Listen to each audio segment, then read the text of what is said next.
আপনি কি প্রতি মাসে মিউচুয়াল ফান্ডে এসআইপি করছেন কিন্তু ভাবছেন এতদিন হয়ে গেল তবু রিটার্ন তেমন বাড়ছে না? তাহলে হয়তো আপনি এমন কিছু ভুল করছেন যা 90% নতুন বিনিয়োগকারীরা করে থাকেন। আজ আমি বলবো এসআইপি করার সময় সবচেয়ে সাধারণ 5টি ভুল, যেগুলো এড়াতে পারলে দীর্ঘমেয়াদে আপনার সম্পদ অনেক দ্রুত বাড়তে পারে। তাই ভিডিওটা শেষ পর্যন্ত দেখুন। আর ভিডিও শেষে আমি জানাচ্ছি, আপনি যদি 2016-তে 5,000 টাকা ইনভেস্ট করতেন, সেই 5,000 টাকা ইনভেস্ট করার ফলে বর্তমানে আপনার সেই জমা রাশি হয়ে দাঁড়াতো 31,325 টাকা। এরকমই দুটো ফান্ড নিয়ে ভিডিও শেষে আলোচনা করব, তো ভিডিওটা শেষ পর্যন্ত দেখুন। প্রথমে কি করি আমরা, বাজার পড়লে এসআইপি বন্ধ করে দিই। এটা সবচেয়ে বড় ভুল। অনেকেই বাজারে 10 থেকে 15% পতন হতে দেখেই এসআইপি বন্ধ করে দেন, কিন্তু বাস্তবে বাজার পড়লে একই টাকায় বেশি ইউনিট কেনা যায়। যেমন 2020-তে করোনা ভাইরাসের জন্য বাজার পড়ে গিয়েছিল, কিন্তু আজকে বাজার বাউন্স ব্যাক করে একটা জায়গায় দাঁড়িয়ে আছে। মনে রাখবেন, মার্কেট ক্র্যাশ শত্রু নয়, বরং এসআইপি বিনিয়োগকারীর বন্ধু। নেক্সট, খুব তাড়াতাড়ি রিটার্নের আশা করা। অনেকেই 6 মাস বা 1 বছর এসআইপি করে বলেন কোথায় লাভ, এসআইপিতে কোনো লাভ হচ্ছে না। এসআইপি হলো দীর্ঘমেয়াদী বিনিয়োগের পদ্ধতি। সাধারণত 7 থেকে 10 বছর বা তারও বেশি সময় ধরে বিনিয়োগ করলে কম্পাউন্ডিংয়ের আসল শক্তি দেখা যায় মিউচুয়াল ফান্ডে, এসআইপিতে। ধৈর্য এখানে সবচেয়ে বড় অস্ত্র। আরেকটি হচ্ছে নিজের লক্ষ্য অনুযায়ী ফান্ড না বেছে নেওয়া।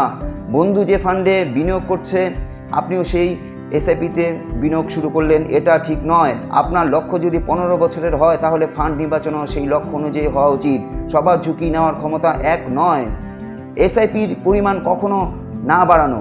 অনেকে 5 বছর আগে 1,000 টাকা করে এসআইপি করতেন, এখন এই 1,000 করেই এসআইপি চালিয়ে যাচ্ছেন, কিন্তু এটা কোনো সময় করবেন না।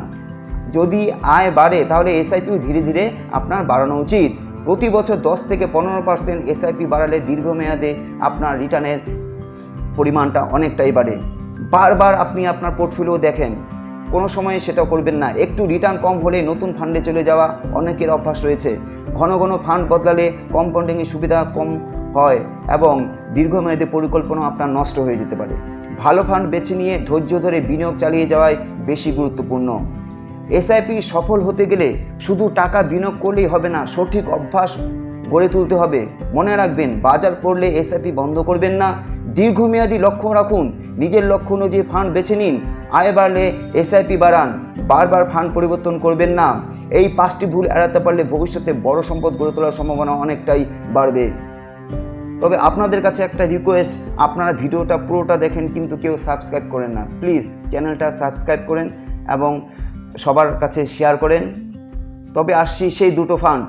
2016 আগস্ট মাসে যদি নিপন ইন্ডিয়া স্মল ক্যাপ ফান্ডে আপনি 5,000 টাকা ইনভেস্ট করতেন, তো বর্তমানে যেদিন আমি ভিডিওটা করছি, বর্তমানে ধরেন 2026-এর জুলাই মাসে সেই 5,000 টাকা হয়ে দাঁড়াতো 31,325 টাকা। নেক্সট আরেকটি ফান্ড হলো এসবিআই স্মল ক্যাপ ফান্ড, যেটা 2016-তে জুলাই মাসে তার ইউনিট ছিল 35 টাকা। 5,000 টাকা যদি ইনভেস্ট করতেন, আজকে 2026-এর জুলাই মাসে সেই ফান্ডটা 5,000 টাকা ইনভেস্টটা হয়ে দাঁড়াতো 25,418 টাকা। দেখুন কতটা বেশি রিটার্ন। এখানেই ধৈর্যই হচ্ছে সবচেয়ে বড় বন্ধু। তো ভিডিওটি ভালো লাগলে লাইক করুন, বন্ধুদের সঙ্গে শেয়ার করুন।